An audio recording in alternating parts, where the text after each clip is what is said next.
بسم اللہ الرحمن الرحیم. قد افلح المؤمن، تحقیق کامیاب، اردو دے تنیا تحقیق کامیاب ہوں گے ایمان والے، وہ جو اپنی نمازوں میں خشوع اختیار کرتے ہیں، اور وہ جو بے فائدہ اور فضول سے منہ پھیر لیتے ہیں، اور وہ جو زکوٰۃ کا عمل کرتے ہیں، اور وہ جو اپنی شرمگاہوں کی حفاظت کرتے ہیں اپنی بیویوں کے سوا یا باندیوں کے سوا. جو اپنی بیویوں اور باندیوں میں خواہش پوری کرتے ہیں ان پر کوئی ملامت نہیں، لیکن جو ان کے سوا دوسرا راستہ اختیار کرے یہ تو اللہ کی حدود سے نکلنے والے ہیں. اور وہ جو اپنی امانتوں کی حفاظت کرتے ہیں، اپنے عہد و معاہدوں کی حفاظت کرتے ہیں، اور وہ جو اپنی نمازوں کی پابندی کرتے ہیں، یہ ہیں مالک بننے والے جو جنت الفردوس کے مالک بنیں گے، اور یہ وہ لوگ ہیں جو جنت میں ہمیشہ رہیں گے. پچھلے درسوں میں مضمون جنتیوں کی صفات کا تھا، تو میرے ذہن میں آیا کہ قرآن شریف میں ایسی اتنی آیتیں ہیں کہ بہت زیادہ، تو یہ آیتیں بھی اسی مضمون کی ہیں. اللہ تعالیٰ نے فرمایا فلاح پائیں گے کون؟ جن میں 8 صفتیں ہوں، جن میں 8 صفتیں ہوں. فلاح پانے کا معنی کیا ہے؟ یعنی کامیاب ہوں گے. اس کامیابی سے مراد ایسی زندگی ملے گی جس زندگی کے بعد موت نہیں، ایسی خوشی ملے گی جس خوشی کے بعد غمی نہیں، ایسی صحت ملے گی جس کے بعد بیماری نہیں، ایسی جوانی ملے گی جس کے بعد بڑھاپا نہیں، ایسی خوشحالی ملے گی جس کے بعد تنگی نہیں. اور یہ سب ملے گا کہاں؟ جنت میں پہنچ کر. اس لیے فلاح کی جگہ جنت ہے. تو اللہ تعالیٰ نے فرمایا جن میں یہ 8 صفتیں ہوں گے وہ جنت کی ہمیشہ ہمیشہ کی عیش اور مزے والی زندگی میں سعادتیں حاصل کریں گے. یہ کون ہے؟ پہلی صفت المؤمنون، ایمان والے. یعنی ایمان جنت کے لیے شرط ہے، جس میں ایمان نہیں جنت میں نہیں جائے گا. کافر چاہے دنیا کے اعتبار سے بہت بڑا باعزت، بہت بڑا مالدار اور بہت بڑا شریف اور رئیس، بہت بڑا زمیندار، چاہے ساری دنیا کائنات کا مالک بن جائے، اللہ کے ہاں اس کی کوئی عزت نہیں، اور اس نے ہمیشہ ہمیشہ کے لیے دوزخ میں رہنا. ایمان بہت قیمتی ہے، اسے پتہ چل گیا نا کہ ایمان اتنا قیمتی ہے کہ ایمان کے ساتھ نیک اعمال بھی ہونے چاہیے جن کا ساتھ یہاں ذکر ہو رہا ہے. اگر خدا نخواستہ کسی کے پاس صرف ایمان ہے اور ایمان کے ساتھ اس دنیا سے گیا، تو وہ بھی اپنی غلطیوں اور نقصان اور گناہوں کی سزا بھگتنے کے بعد ایک نہ ایک دن جنت میں پہنچ جائے گا. لیکن ہم ایسا نہیں کریں کہ بھئی ایک نہ ایک دن چلو پہنچ جائیں، جوتے کھاتے کھاتے، ماریں کھاتے کھاتے. اس لیے کہ دوزخ کی ماریں نہیں کھا سکتے ہم، نہ قبر کی مار کھانے کی طاقت ہے. ایک حدیث سنا دوں آپ کو.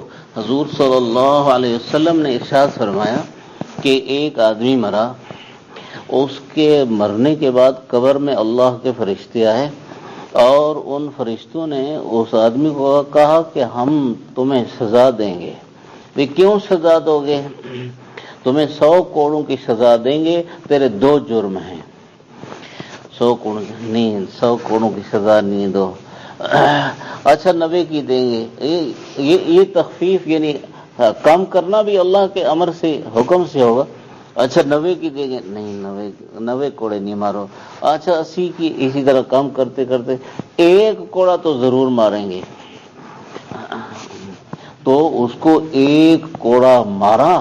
یہ حضور صلی اللہ علیہ وسلم فرماتے ہیں اسے 1 کوڑا مارا، اور 1 کوڑے سے اتنا اثر ہوا کہ قبر آگ سے بھر گئی. قبر آگ سے بھر گئی. صرف 1 کوڑا قبر آگ سے بھر گئی. اور پھر اس کا جو حال ہوا ہوگا وہ تو وہی جانے. آخر کچھ دیر کے بعد اسے ہوش آیا، اس عذاب، ایک کوڑے کے عذاب کے بعد پھر جب اسے ہوش آیا، کیونکہ اس مرنے کے بعد پھر مرنا نہیں ہے بھائی۔ اب اگر کوڑے سے کوئی آدمی، کوڑا کسی کو لگے بھی صحیح قبر میں یا جہنم میں خدا نخواستہ ٹکڑے ٹکڑے ہو بھی جائے، موت نہیں ہے۔ موت یہاں ہے دنیا کی زندگی کے بعد، وہاں موت نہیں ہے۔ اب اسے کوڑا لگا، آگ نے جلا دیا ہوگا، پتہ نہیں کیا کچھ کیا ہوگا، پھر وہ ہوش میں آیا۔ تم نے کیوں مارا؟ فرشتوں سے پوچھا اس نے، کیوں مارا تم نے؟ دو جرم ہیں، انک صلیت صلاۃ بغیر طہور ومررت علی مظلوم فلم تنصرہ۔ تیرے دو جرم ہیں۔ نمبر ایک جرم، تو نے ایک نماز بغیر وضو کے پڑھ لی، ایک جرم۔ جان بوجھ کر کوئی جان بوجھ کر کرے تو علماء بڑا سخت فتویٰ لگاتے ہیں، جان بوجھ کر بغیر وضو کے نماز پڑھنے والا، وہ فرماتے ہیں ایمان سے نکل جاتا ہے۔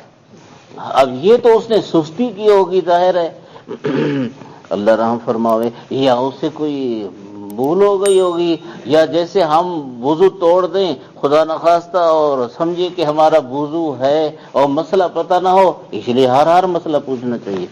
ایک تو تیرا یہ جرم ہے، دوسرا جرم تیرا یہ ہے کہ ایک مظلوم کے ساتھ ظالم ظلم کر رہا تھا، تو اس کے پاس سے گزرا اور تو اس مظلوم کی مدد کر سکتا تھا لیکن تو نے نہیں کی، یہ بھی تیرا جرم ہے۔ یعنی ظالم کا ساتھ دینا تو بہت بڑا جرم ہے۔ مظلوم کی مدد آدمی کر سکتا اور پھر نہ کرے، یہ بھی ظلم ہے، یہ بھی جرم ہے، بہت بڑا جرم۔ تو اب دیکھو نا جی، ایک کوڑا کہاں برداشت ہو سکتا ہے؟ اس لیے آدمی یہ نہ سوچے کہ بھئی چلو کلمے اور ایمان کی وجہ سے ایک نہ ایک دن تو جنت میں پہنچ جائیں گے، ہماری طاقت نہیں ہے قبر کی جوتیاں کھانے کی، اور نہ حشر کی جوتیاں کھانے کی، اور نہ دوزخ کی کھانے کی۔ حضور صلی اللہ علیہ وسلم کی دوسری حدیث آپ کو سناؤں، آپ صلی اللہ علیہ وسلم نے فرمایا، دوزخ میں سب سے ہلکا عذاب جس شخص کو ہوگا وہ اس حالت میں ہوگا کہ ہر طرف کے عذابوں سے بچا ہوا ہوگا، نہ آگ ہے، نہ کچھ اور ہے، نہ بچھو ہیں، نہ سانپ ہیں، صرف ایک ہے، کیا؟ اس کو جہنم کی آگ کی جوتی پہنائی جائے گی، اور وہ جوتی اس کے پاؤں میں ہوگی اور سر میں دماغ کھولے گا، سر میں دماغ، اور وہ سمجھے گا کہ سب سے زیادہ سخت عذاب مجھے مل رہا ہے، حالانکہ سارے دوزخیوں سے ہلکا عذاب اسے مل رہا ہوگا۔ اب یہ ہلکا عذاب ہم کمزور کہاں برداشت کر سکتے ہیں؟ دنیا کی آگ کا ذرہ برداشت نہیں کر سکتے۔ رسول اللہ صلی اللہ علیہ وسلم نے فرمایا، جہنم کی آگ اس دنیا کی آگ سے 69 حصے زیادہ ہے، 69 حصے زیادہ۔ اب یہ 70واں حصہ جو جہنم کی آگ کا، یہ دنیا کی آگ ہے 70واں حصہ، یہ 70واں حصہ ہم برداشت نہیں کر سکتے، جو 69 حصے زیادہ ہے کہاں برداشت کر سکیں گے؟ اللہ، ہم یہیں پر مثال کے طور پر ایک اور بات سمجھ لیں کہ دیکھو، کتے کا بچہ ناسمجھ مخلوق ہے، اب کتے کا بچہ جا رہا ہو اور بھاگا بھاگا جا رہا ہو، اور آگے ہم خود دیکھ لیں کہ آگے آگ لگی ہوئی ہے اور وہ آگ ہی کی طرف بھاگا جا رہا ہے، تو کیا ہمیں ترس آئے گا کہ نہیں آئے گا؟ اور ہم صرف دیکھتے رہ جائیں گے یا اس کو فوراً پکڑیں گے کہ آگ میں نہ چلا جائے؟ حالانکہ حقیر اور کمزور مخلوق ہے، کتے کے بچے پر ہمیں ترس آ رہا ہے، انسان جو اللہ کے نافرمانیوں میں لگ لگ کے دوزخ کی طرف جا رہے ہیں ان پر ترس نہیں آ رہا، پھر اپنی اولاد پر اور پھر اپنی جان پر ترس نہیں آ رہا کہ اللہ کی نافرمانیوں میں لگے ہوئے ہیں۔ اللہ، جب برداشت کتے کے بچے کے لیے نہیں کرتے تو اپنی جان کے لیے کیوں برداشت کریں آگ کو، وہ بھی 69 حصے بڑھیا آگ۔ اس لیے میرے محترم یہ راستہ اختیار کریں جو اللہ نے جنت کا بیان فرمایا. اب کم سے کم پہلی صفت اللہ نے فرمائی جنتیوں کے لیے ایمان لازمی ہے. ایمان. ہاں ایک بات آپ کو بتا دوں، وہ ضمن میں بتایا نا کہ بھی اگر ایمان ہے تو اس ایمان پر اللہ تعالی کتنا انعام عطا فرمائیں گے. کہ اللہ تعالی آخری بہشتی کو جو ایمان عطا فرمائیں گے انعام، وہ ایمان کی برکت سے عطا فرمائیں گے. اور اللہ تعالیٰ فرمائیں گے تمنا کر، خواہش کر، وہ سوچے گا، خواہش کرے گا. اللہ تعالیٰ فرمائیں گے تیرے لیے دنیا و ما فیہا سے 10 حصے بڑی جنت ہے. دنیا و ما فیہا سے 10 حصے بڑی جنت. دیکھ لو دنیا و ما فیہا کیا ہے؟ مشرق کے آخری کنارے سے مغرب کے آخری کنارے تک، شمال کے آخری کنارے سے جنوب کے آخری کنارے تک، زمین سے آسمان تک، یہ ساری دنیا و ما فیہا ہے. اب آخری جنتی کو دنیا و ما فیہا سے 10 حصے بڑی جنت ملے گی. ایمان کی کتنی قیمت ہے، کتنی قیمت ہے. اب ایک بات آپ کو اور سمجھاؤں، وہ یہ کہ الحمدللہ میں آپ ایمان کے ساتھ ہیں، لیکن ایمان کے ساتھ رہیں، ایمان کے ساتھ رہیں. یعنی جب اس دنیا سے جائیں تو ایمان کو لے کر جائیں، تب جنت ملے گی. اگر اب ہمارا شمار مسلمانوں میں ہے الحمدللہ اور ہم مسلمان ہیں، لیکن خدا نخواستہ اس دنیا سے ایمان کے بغیر گئے تو سب کیا کرایا ضائع ہو جائے گا. اگر بڑے سے بڑا ولی بھی ہمارا جنازہ پڑھ لینا تو جنت نہیں ملے گی. پھر جنت نہیں. ایمان کی اب حفاظت بھی ضروری ہے، ایمان کی حفاظت بھی ضروری ہے. اب سمجھ لو ایمان ضائع ہوتا ہے گناہوں کی زندگی سے، اور ایمان کی حفاظت ہوتی ہے نیکیوں میں زیادہ سے زیادہ لگنے سے. لوگ کہتے ہیں بھی نماز کی کیا ضرورت ہے جی، روزے کی کیا ضرورت ہے جی، حج زکات کی کیا ضرورت ہے جی، یہ فرض و واجب سنت اور مستحبات ان کی کیا ضرورت ہے جی. بڑی ضرورت ہے، ان سے ایمان محفوظ ہوتا ہے. حضرت تھانوی رحمہ اللہ کی مثال شاید کسی درس میں بیان کی ہوگی، بڑی قیمتی ہے. وہ فرماتے ہیں کہ دیکھو اب ہم مسجد کے اندر بیٹھے ہیں، ہر طرف دیواریں ہیں، اوپر چھت ہے. یہاں یہ تو ابھی تو بتیاں جل رہی ہیں، دیا چراغ جلائیں، یہاں پر چراغ جلائیں، جلا کے یہاں بیٹھ گئے. اب اس کی روشنی ہے، یہ بتی نہیں ہے، مثلا بجلی نہیں ہے، چراغ جلایا، دیوا چراغ جلایا. اب باہر آندھیاں چل رہی، بہت بڑا طوفان ہے، تو بولو چراغ بجھے گا یا باقی رہے گا؟ بجھے گا یا باقی رہے گا؟ نہیں بجھے گا بھائی.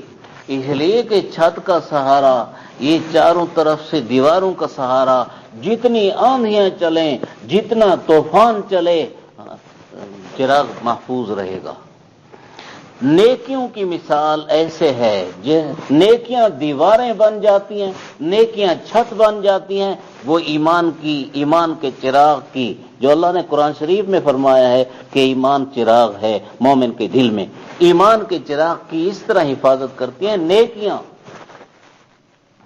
اور اگر چراغ باہر جلے اور آس پاس دیواریں نہ ہوں، اوپر چھت نہ ہو، تو ہلکی سی ہوا بھی آئی تو چراغ بجھ جائے گا. جو مومن ایمان کے تھوڑے سے حصے کو اپنے اندر لیے ہوئے ہیں، اگر نیکیاں نہیں کریں گے تو کوئی مرزائی آ کر ان کا ایمان تباہ کر جائے گا، کوئی عیسائی آ کر ان کا ایمان تباہ کر جائے گا، کوئی بد مذہب آ کر ان کا ایمان تباہ کر جائے گا. اور آج کل تو انٹرنیٹ کا دور ہے، تو بڑی بڑی موبائلیں لوگوں نے لی ہوئی ہیں، جن میں بے حیائی کی چیزیں بھری ہوئی ہیں. بے حیائی کی چیزیں دیکھ کے ایمان کو کمزور کرتے ہیں. اور پھر وہاں پر کئی پروفیسر، کئی وہ لیکچر دینے والے اور کئی ڈاکٹر اور کئی طرح کے علماء تقریریں کرنے والے ہیں، اپنے آپ کو علماء، اب وہ تو تقریر ایسی کریں گے کہ آدمی سمجھے گا کہ بڑی مزے کی تقریر ہے، کئی تو سریں لگائیں گے اور کئی جذبات دکھائیں گے اور کئی طرح کے لیکچر دیں گے، آدمی کا دل قبول کرے گا، حالانکہ وہ کافر ہوگا، اس کی شکل داڑھی تو مسلمان کی ہوگی، اس کا لباس تو مسلمان کا ہوگا، لیکن وہ مرزائی ہوگا تو کافر ہوگا، وہ عیسائی ہوگا تو کافر ہوگا۔ کیا عیسائی داڑھی نہیں رکھ سکتے؟ ابو جہل کی داڑھی تھی بھائی، ہاں ابو جہل کی داڑھی تھی، فرعون جس نے خدائی کا دعویٰ کیا تھا اس کی بھی داڑھی تھی۔ یہ ہم مسلمانوں کی کمزوری ہے کہ جو انسان کی فطرت میں اللہ نے چیز رکھی ہم نے اسے چھوڑ دیا۔ اچھا بھائی، تو میں اصل میں یہ عرض کر رہا تھا کہ بھائی پتہ نہیں چلے گا، اب اس کا لیکچر سن لیں گے، اس کی تقریر سن لیں گے اور ہم اس کی بات مان لیں گے اور اس کی بات ساری کی ساری کفر ہوگی، ایمان گیا، ایمان گیا۔ اب وہ لیکچر دے گے کہ بھی یہ جو نماز پڑھتے ہیں یہ تو کوئی اسلام میں نہیں، یہ جو روزہ رکھتے ہیں یہ کوئی اسلام میں نہیں، یہ جو قربانی کرتے ہیں کوئی اسلام میں نہیں، یہ جو حج کرتے ہیں کوئی اسلام میں نہیں۔ وہ ایسے انداز سے تقریر کرے گا کہ آدمی کہے گا یہ اب تک ہم نے مولویوں سے نماز روزہ زکوٰۃ سنی، یہ تو اب بڑی مزے کی بات کر رہا ہے، اور یہ قرآن پڑھ رہا ہے، یہ حدیث پڑھ رہا ہے، یہ عقل سے بات کر رہا ہے، اس کی بات تو ٹھیک لگتی ہے۔ اب دیکھو سارا ایمان گیا۔ اللہ، اس لیے ایمان کی حفاظت بھی ضروری ہے۔ ایمان کی حفاظت ایک تو پہلے آپ کو بتا دیا نا کہ بھئی نیکیوں سے ہوتی ہے، لیکن خصوصی اعمال بھی کچھ ہیں۔ درود شریف کی کثرت کیا کریں، حضور صلی اللہ علیہ وسلم پر درود شریف کی کثرت کیا کریں، اس درود شریف کی کثرت سے ایمان کی حفاظت ہوتی ہے۔ اور نمازوں کو با جماعت پڑھا کریں، اس نمازوں کو با جماعت پڑھنے سے ایمان کی حفاظت ہوتی ہے۔ استغفار کی کثرت کیا کریں، اسے ایمان کی حفاظت ہوتی ہے۔ اور اللہ تعالی سے دعا بھی کیا کریں، یا اللہ جیسے آپ نے ایمان نصیب فرمایا ہے میرے اس ایمان کو موت تک اور موت کے بعد تک رکھنا، میرا خاتمہ ایمان پر فرمانا، یہ اللہ سے مانگتے بھی رہیں۔ ربنا آتنا فی الدنیا حسنہ وفی الآخرۃ حسنہ وقنا عذاب النار، یہ سب کرتے رہیں۔ جب یہ کرتے رہیں گے ایمان محفوظ رہے گا۔ اور گناہ کی باتیں نہ کریں۔ اگر خدا نخواستہ کوئی گناہ ہو گیا، پہلے تو عادت کسی گناہ کی نہ ہونی چاہیے، کسی گناہ کی، لیکن انسان کے ساتھ نفس بھی ہے، انسان پر شیطان کے حملے بھی ہوتے ہیں۔ اگر خدا نخواستہ عادت تو نہیں لیکن کوئی گناہ ہو گیا تو جلدی توبہ کریں، جلدی توبہ کریں، جلدی توبہ کریں۔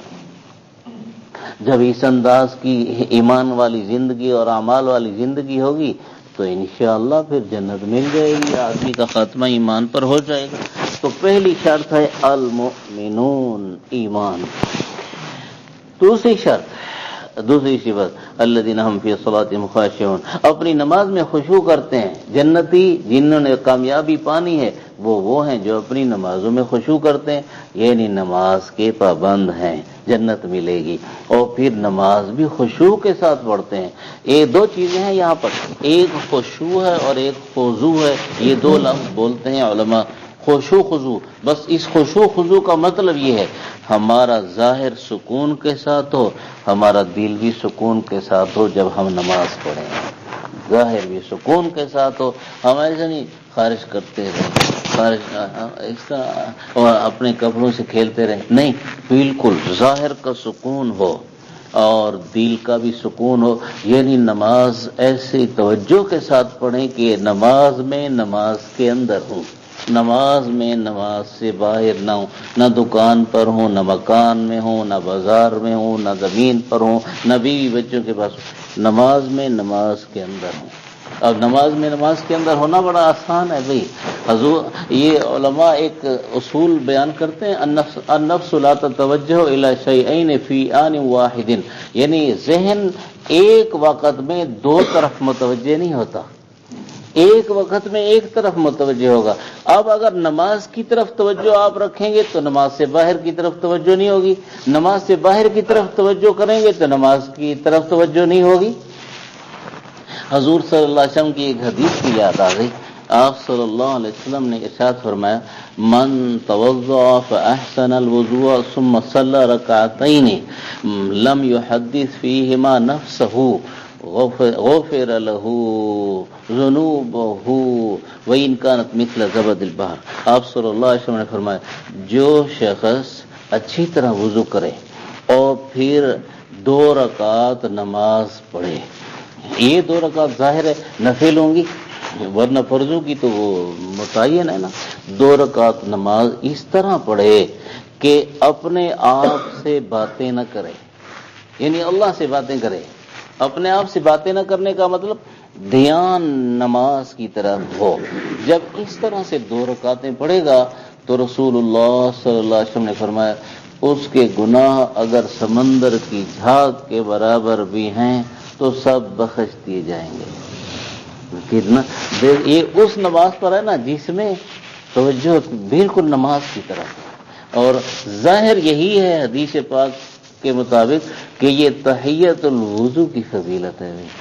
تحیت الوضو کی, اگر تحیت الوضو نہ ہو بس 2 رکعت نفل کی نیت بھی کر لیں اور اس انداز سے. اچھا جب نفل پر اتنا انعام ہے تو فرض جب اس طرح سے ادا کریں گے تو اس پر انعام تو اس سے زیادہ ہے, اور سنتیں جب اس طرح ادا کریں گے تو اس پر اس سے بھی زیادہ انعام ملے گا.